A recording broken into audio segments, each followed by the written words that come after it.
বন্ধুরা, সুস্বাগতম।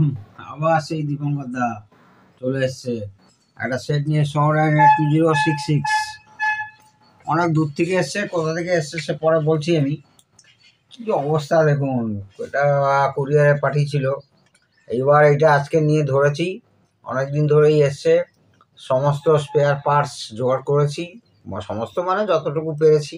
বাকিটা সব আমার মাথা খাটিয়ে সার্কিট আমাকে তৈরি করতে হবে। তো ট্রান্সফর্মার অবস্থা দেখুন, ব্রেক মেকানিজমের অবস্থা খুবই খারাপ। তাকে এই অবস্থায় রেডি করা যাবে না। আপনারা কি করবেন, এইখান থেকে জ্যাকগুলো সব খুলে নেবেন। মানে ব্রেক মেকানিজমে যত কানেকশান এসছে, এদিকেও একটা হবে, ওদিকে হেড ফেড হবে, এই দেখুন ভেঙে বেরিয়ে এসছে তারটার খুলে। Equaliser plus LED graphic display কি অবস্থা দেখুন, ভেঙে বেরিয়ে এসছে প্লাস্টিকের। তার অনুরোধে এটা তো আমাকে ঠিক করতেই হবে। দেখা যাক, ঠিক যখন হ্যাঁ বলেছি, রিসিভ যখন করেছি করে দেব। অনেকে হয়তো ভাবছে যে না সেটটা দাঁড়াবে না, কিন্তু সেটটা দাঁড়াবে। আগে আমি যেভাবে, এখানে দুটো স্ক্রু ছিল নিচে, আর এইখানে একটা স্ক্রু থাকে, আর এইখানে একটা পাত থাকে, এইভাবে একটা পাত থাকে এর ভেতর দিয়ে, এর সঙ্গে অ্যাটাচমেন্ট করা থাকে এই ডেকটা। এটাকেও খুলতে হয়েছে, এখানে নিচে দুটো স্ক্রু থাকে। তো সেটা আসছি, আগে ডেক মেকানিজমকে খুলে বার করে নিতে হবে আপনাকে, করে ডেকটাকে একটা এক্সট্রা 12 ভোল্ট দিয়ে পুরো সার্ভিস করে নিতে হবে আপনাকে। সার্ভিস করে মানে যা যা দরকার পার্টস ফেলে, বেল্ট ফেল, এটা সেটা, হাইড্রাল, ক্যাম গিয়ার, সমস্ত কিছু ফেলে আপনাকে চিকিৎসা আরম্ভ করতে হবে। তো এই ধরনের সেট দেখে আপনারা অনেকেই হয়তো ভাববেন যে না নেব না, এটা তো হবে না, এটা নিয়ে আর লাভ নেই। কিন্তু যাদের শখের সেট তারা তো ফেলে দেবে না, আপনাকে রেডি করতেই হবে। আচ্ছা, এইখানে হেডের কানেকশান খুলে দিয়েছি, এত তার সব জড়িয়ে গেছে, সব খোলা খুলি সব ছেদা ভেদরা হয়ে গেছে। আচ্ছা, এইখানে তার, এইখানে মোটরের তার খোলা, এই দুটো হেডের কানেকশান, ইরেজিং হেডের কানেকশান এইটা, এই যে এই ইরেজিং হেড কানেকশান খুলে নিলাম। এই আপনার ডেক একদম আপনার হাতে চলে আসলো। এইবারে ডেক আপনার প্রথমে মোটর খুলতে হবে, ফ্লাইহুইল খুলতে হবে, খুলে তারপরে বেল্ট ফেল সব চেঞ্জ করে, এইখানে গ্রিস মানে আপনি ভালো মানে ভেসলিন দেবেন, দিয়ে তারপরে ডেককে আলাদা 12 ভোল্ট সাপ্লাই দিয়ে আপনাকে দেখতে হবে, দেখি মোটরটা ঠিক আছে কিনা, মানে ঘুরছে কিনা আপাতত বোঝা যাবে না। মোটরটা মনে হয় ঠিক আছে, দেখা যাক। লাইন না দেওয়া পর্যন্ত, 12 ভোল্ট না দেওয়া পর্যন্ত কিছু বোঝা যাবে না। এই নবগুলো, এইগুলো আগে প্রথমে আপনাদের ভ্যাকুয়াম ক্লিনার দিয়ে সমস্ত ধুলো ময়লা যা আছে সব পরিষ্কার করে নিতে হবে। করার পরে তারপরে দেখতে হবে স্টেজ বাই স্টেজ।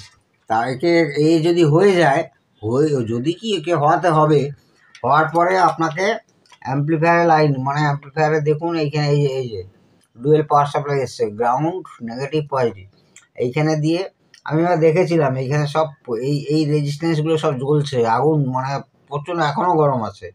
একটু আগে আমি 2-3 সেকেন্ডের জন্য লাইন দিয়েছিলাম, প্রচণ্ড গরম হয়ে যাচ্ছে।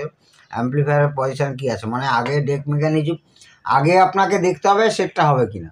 তো সেটটা যখন হবে, আপনি, আপনার সেই সাহস আছে, সেই ক্ষমতা আছে, তাহলে আপনাকে প্রথমত ডেক মেকানিজম রেডি করতেই হবে। কারণ যে ক্লায়েন্ট সে বারবার চাইছে যে ডেক মেকানিজমটাকে রেডি করতে, তো মানে সে ক্যাসেট শুনবে না আর কি।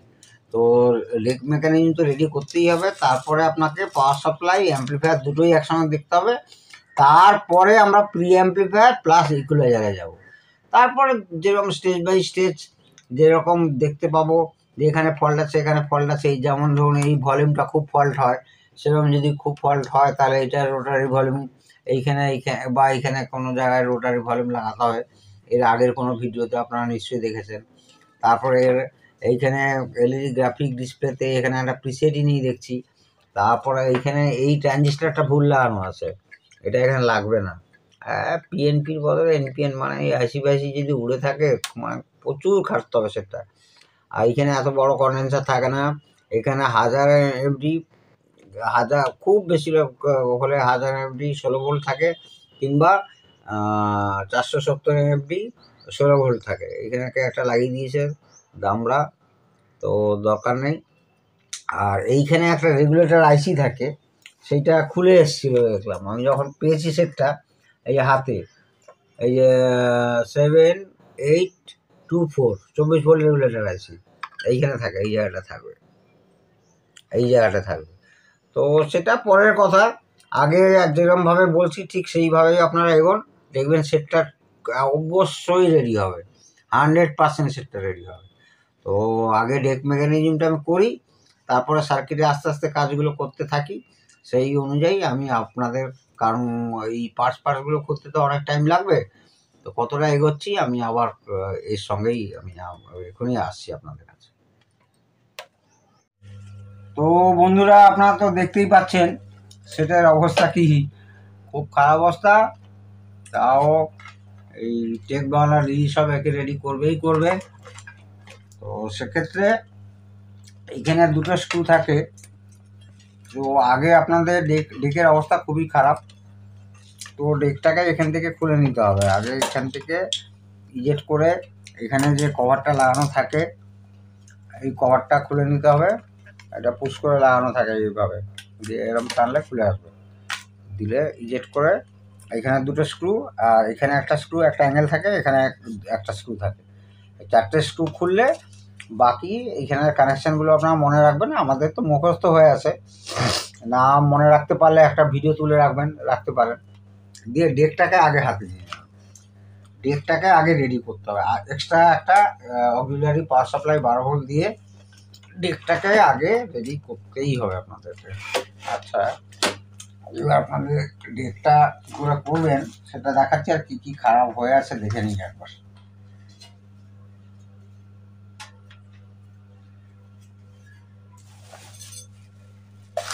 খুব ক্রিটিক্যাল কাজ, ধৈর্যের কাজ।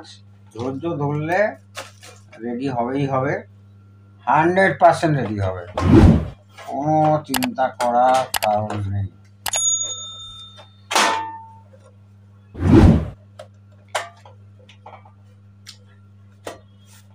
ডেকটাকে আমি খুলে নিয়েছি। প্রথমে আপনাদেরকে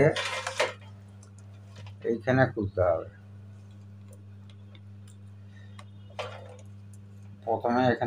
হবে, স্ক্রুগুলো সাবধানে গুছিয়ে রাখবেন একটা জায়গায়।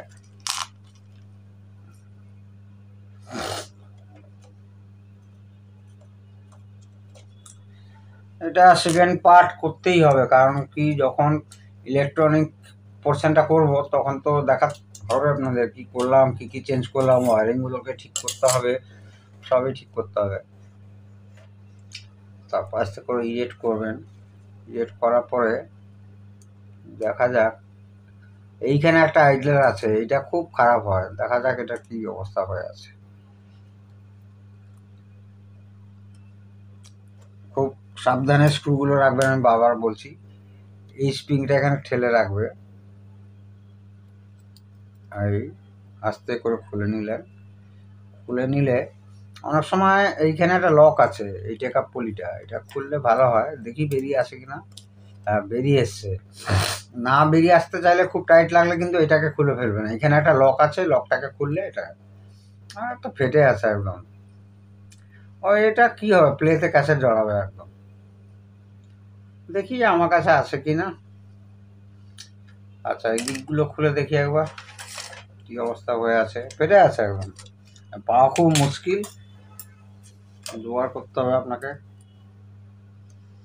এখানে বেল্ট, ক্যাম গিয়ার সবই পড়ে আছে, দেখতে হবে আপনাকে। এটা হচ্ছে ইজেক্ট সফট লিভার, ওই হাইড্রোলিক লিভার। সব যেখানে যা লাগাচ্ছেন সব মনে করে সেখানে সেমভাবে লাগাতে হবে। এটা ইজেক্ট সফট লিভার। এইবারে আস্তে করে এখানে স্প্রিংটার পজিশন দেখে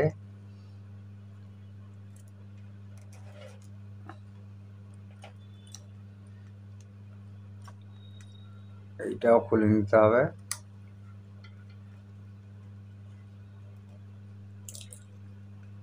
এই স্প্রিংটাও ঠিক মতো দেখে লাগাতে হবে।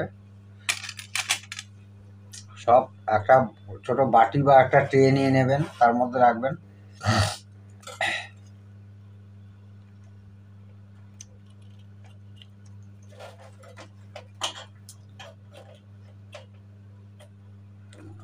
এখানে একটা লক থাকে, এখানে লকটা নেই দেখছি, মানে না হলে এটা খোলার সময় খুব টাইট লাগতো। এখানে গিয়ার মোটামুটি পেনিয়ানগুলো ভালোই আছে। এইখানে খুব ভালো করে দেখতে হবে, এটা ভালো করে খুব পরিষ্কার করতে হবে। ভালো করে তুলো দিয়ে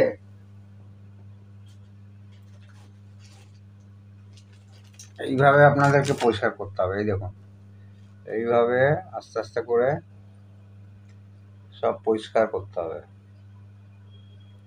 এটাকেও খুলে নেবেন, খুলে নিয়ে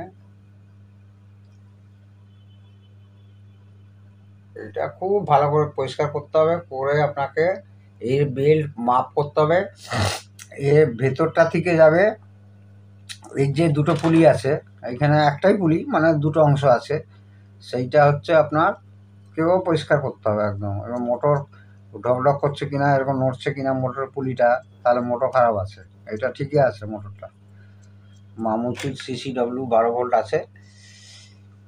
আচ্ছা, এইখান থেকে ক্যাম গিয়ারটা পজিশন থাকবে, এই এর আগেও ভিডিওতে দেখেছি, এখানে একটা ফুটো আছে, এই ফুটোটা এইখানে থাকবে, এইখানে এই থাকবে। এই দিয়ে এটাকে খুব ভালো করে পরিষ্কার করে একটু ভেসলিন লাগিয়ে আস্তে করে লাগিয়ে এইখান থেকে একটা বেল্ট মেন এই মোটরে আসবে। আর এই আবার এই মোটরের পুলিতে দুটো ঘাট আছে, এই ঘাট থেকে আবার এখানে একটা বেল্ট লাগবে।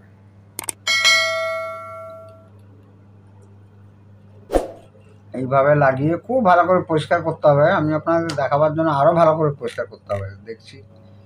এবার বেল্ট লাগিয়ে দেখি ডেক মেকানিজমটা কি অবস্থায় এলো। বেল্টও লাগাতে হবে, আর আপনার এই সবগুলো তো আপনার আবার ফিটিংস করতেই হবে। এইটা এখানে থাকবে, তারপরে এখান দিয়ে এইটা লাগবে আপনার।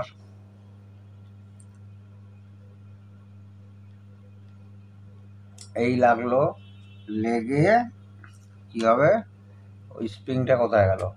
বেল্ট লাগানোর পরে কিন্তু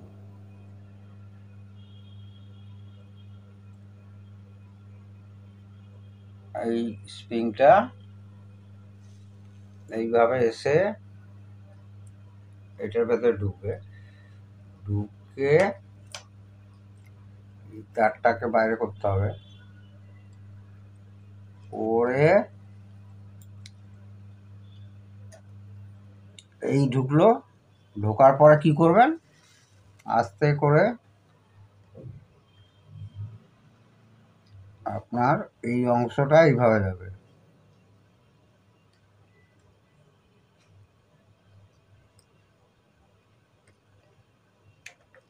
এই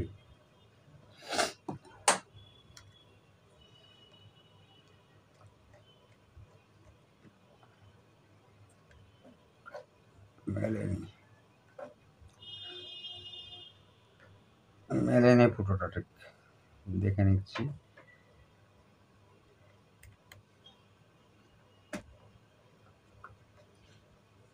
হ্যাঁ, মিলেছে। এই লেগে গেল। লাগার পর তারটাকে সরাবেন।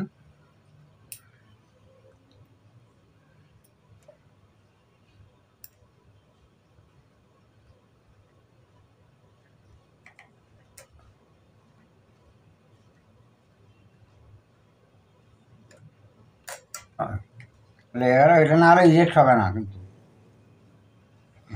এবার আপনাকে বেল্টের আপনার কাছে যা সংগ্রহ আছে, মেনলি দুটো বেল্টই লাগাতে হবে। অটো স্টপের জন্য একটা আলাদা বেল্ট আছে, ওটা এখন অটো স্টপে তো এখানে একটা গিয়ার থাকে, ভাঙাই আছে, ওটা বাদ দিন। ডেকটাকে চালু নিয়ে কথা এখন। ডেক আপনাকে চালু করতে হবে, প্লে, ফাস্ট ফরওয়ার্ড, রিওয়াইন্ড, সমস্ত কিছু। এই বেল্ট আছে আমার কাছে এখন, আপাতত আমি চেঞ্জ করছি, দেখাচ্ছি। তো বন্ধুরা, এইটা কিভাবে লাগালাম, এটা তো বললাম যে এইটাকে খুললে ভালো হয়, এটা খুলেছিলাম। খোলার পরে এটাকে খুললে তারপরে কি করেছি, এই যে এইটা ফাটা অংশটা এটা নতুন লাগিয়েছি একটা। আমার কাছে একটা অন্য ডেক মেকানিজম ছিল, সেখান থেকেই লাগালাম। আর নেই, সেটা বেশ ভালোই আছে দেখলাম। তো লাগাতে হবে। লাগানোর পরে বেল্ট কিভাবে লাগিয়েছি দেখিয়ে দিচ্ছি আপনাদেরকে। বেল্ট কিভাবে লাগিয়েছি দেখিয়ে দিচ্ছি। আগে আপনারা খুলে এখানে একটা 12 ভোল্ট দেবেন। আমি দিয়েছি, দেখুন এখানে একটা এসএমপিএস লাগিয়েছি। এসএমপিএস একটা লাগিয়েছি 12 ভোল্টের দিয়ে, প্লাস মাইনাস লাগিয়ে একদম 12 ভোল্ট এসএমপিএস দিয়ে। এখন ওই ডেকের সঙ্গে মানে মেশিনের সঙ্গে কোনো সম্পর্ক নেই। আগে তো ডেক চালু করুন, এখানে আমি লিপ সুইচে খুলে গেল, খুলতে হতো। ও পরে এখানে ভালো করে কেটে আবার সুন্দর করে সোল্ডার করতে হবে আপনাকে। তো এখানে বেল্ট দুটোই লাগিয়েছি আমি। এখান থেকে একটা মেন ফ্লাইহুইল থেকে আসলো মোটরে একটা, আবার ফ্লাইহুইল থেকে এইখানে আসলো একটা। তো এইবারে দেখা যাক কীভাবে চালু হয়েছে না হয়েছে। এই দিকটা খালি খেয়াল করবেন। আর এই স্প্রিংটা একটু টেনশান আমি জোর করে এই টুইজারের সাহায্যে একটু বেশি টর্কটাকে বাড়িয়েছি আর কি, মানে টেনশানটাকে একটু বাড়িয়েছি। আচ্ছা, আগে দেখা যাক ফরওয়ার্ড রিওয়াইন্ডগুলো। এই দুটো নব খুলে গেছে, সে লাগিয়ে দেওয়া যাবে, সেটা নিয়ে কথা না, এর মধ্যেই থাকে। হাত দিয়ে করছি। আগে এখানে ডেক পুরো চালু হয়ে গেলে ভাববেন, তারপর আপনারা ইলেকট্রনিক পোর্শনে আসবেন। সব চালু হয়ে গেলে তারপর যেরকম কানেকশান ছিল সেরকম করবেন, দেখবেন সুন্দর করে বাজছে, যদি এ টু জেড আপনার কাজ ঠিক হয়।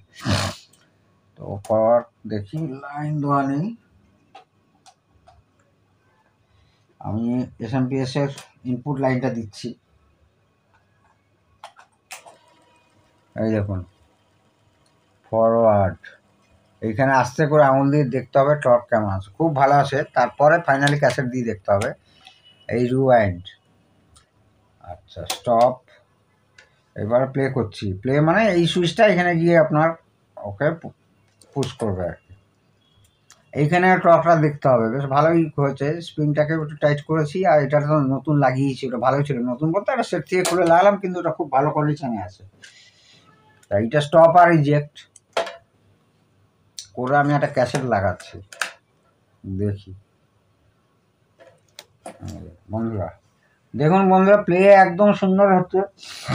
মানে ক্যাসেট আটকাবার এইটা যদি লুজ হয়, মানে কোনো রকম এ গোটাতে মানে এ টর্ক যদি কম হয়, যে পুলিটা আপনাকে দেখাচ্ছিলাম, কোথায় রাখলাম ওই ক্যাম্পে, ও এই যে এখানেই পড়ে আছে। এইটা যদি কমজোরি হয় বা এইরকম যদি ফেটে যায়, এইটা খুব নরম হবে এবং একদম ঠিকঠাক থাকবে, এবং ফাটাফাটি কিচ্ছু থাকবে না। এটা তো আমি নতুন লাগালাম আর ডেক থেকে খুলে, ওটা ভালোই ছিল। তো তখন এ কী করছে, এ ঘুরছে, ঘুরিয়ে একে ঘোরাচ্ছে, এর সঙ্গে টাচ হচ্ছে। তো এখন প্লে তো খুবই ভালো হচ্ছে, কোনো ক্যাসেট জড়াজড়ি সিন নেই। পজ হচ্ছে কিনা দেখি, এই পজ হচ্ছে। আচ্ছা, আবার স্টপ, ফরওয়ার্ড, রিওয়াইন্ড, তারপরে আবার প্লে করছি। এই সুন্দর প্লে হচ্ছে, একদম সুন্দর। মোটরের দিকে কোনো আওয়াজ টাওয়াজ নেই, এই দেখুন কোনো আওয়াজ টাওয়াজ নেই। এটা ডাইরেক্ট 12 ভোল্ট দিয়েছি। এখানে আবার স্টপ করছি। এই গিয়ারটার দিকে, ক্যাম গিয়ারটার দিকে খেয়াল করবেন, হাফ ঘুরে ও হেডটাকে তুলবে। এইটা অন্য সুইচ দিচ্ছি, এইটা হচ্ছে প্লে। এই দেখুন, দেখতে পেয়েছেন কিনা জানি না, আবার স্টপ করছি। হাফ ঘুরে ওইটাকে ও, এই দেখুন এইবার হেডকে তুলেছে। এইদিকে দেখুন, হেডটাকে ও তুলছে। এই মেকানিজমের এইগুলোই সমস্যা হয়। হেডটাকে না, অনেক সময় হাফ তুলে দিয়ে রেখে দেবে, নানান রকম সমস্যা। এই দেখুন, দেখাতে পাচ্ছি কিনা জানি না, এখানে দেখুন হেডটা উঠছে। দেওয়ার পরে এই টেকআপ পুলিটাকে একটু হাত দিয়ে জোরে ধরবেন না, দেখবেন মোটামুটি আপনার সেন্স বলে দেবে যে না, এটা ক্যাসেট জড়াবে না। ভালো টর্ক হয়েছে একদম, এই ক্যাসেট জড়াবে না শিওর। তো এই ছিল ওই আজকের ভিডিও। তো আগামী দিনে এই সেটটার ইলেকট্রনিক পোর্শনটা পুরো সারাই, কী কী চেঞ্জ করতে হলো, কোন কোন আইসি না পেলে তার সাবস্টিটিউট কী ব্যবহার করলাম, কি সার্কিট বানালাম কি না। অ্যাম্প্লিফায়ারটা তো পুরো এসে ধোঁয়া উঠছিল, তো সেই নিয়ে বিস্তারিত আসবো। অবশ্যই আপনারা সবাই ভালো থাকুন, সুস্থ অবস্থায় থাকুন, আমার দেশকে ভালোবাসুন। জয় হিন্দ।